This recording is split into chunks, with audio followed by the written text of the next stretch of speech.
মথুরামোহন বিশ্বাস ছিলেন রানী রাসমণির জামাতা এবং রামকৃষ্ণদেবের পরম ভক্ত। তবু তিনি মাঝে মাঝে ঠাকুরকে সন্দেহ করে বসতেন। এমনই একদিন তিনি ঠাকুরের মন পরীক্ষা করবেন বলে স্থির করলেন। মথুরবাবু বেশ্যা লাগিয়ে ঠাকুরের এক ভারী শক্ত পরীক্ষা করলেন। সে সময় কলকাতায় লক্ষ্মীবাই বলে এক বেশ্যা ছিল। সে ছিল অপ্সরী। মথুরবাবু তার সাথে পরামর্শ করে তার মতো আরও 15 জন সুন্দরীকে বেশ করে সাজিয়ে তার ঘরে এনে রাখতে বললেন। তিনি এও বললেন, যদি তারা ছোট ভট্টাচার্যি অর্থাৎ ঠাকুরের মন গলাতে পারে তাহলে তিনি তাদেরকে বিশেষ পুরস্কার দেবেন। লক্ষ্মীবাই বললে, এ আর কি এমন কথা, কত বড় বড় মাথা মুড়িয়েছি, এ তো অতি সামান্য কথা।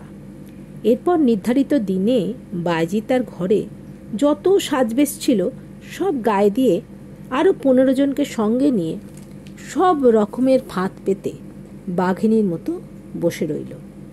এদিকে মথুরবাবু ফিটান গাড়িতে বড় বড় দুটো ঘোড়া জোতালেন আর ঠাকুরকে বললেন, চলো বাবা, গড়ের মাঠে বেরিয়ে আসি।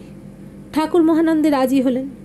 মথুরবাবু গড়ের মাঠে বেরিয়ে সন্ধ্যের পর যথাস্থানে উপস্থিত হলেন এবং ঠাকুরকে বেশ্যাদের ঘরে ঢুকিয়ে দিয়ে সরে পড়লেন।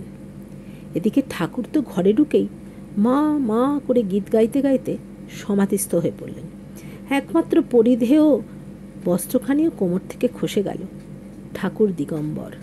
আর বেশ্যারা তাদের বুদ্ধিশুদ্ধি লোপ পেল। কেউ বাতাস করতে লাগলো, কেউ কি করবে বুদ্ধিহারা হয়ে হাঁ করে দাঁড়িয়ে রইল, কেউ বা মুখে চোখে জল দিলে, কেউ কেউ মথুরবাবু বলে চিৎকার করতে লাগলেন। মথুরবাবু তাদের চিৎকার শুনে বুঝতে পারলেন একটা ঘোর বিপদ হয়েছে। এসে দেখেন ঠাকুর সমাধিস্থ।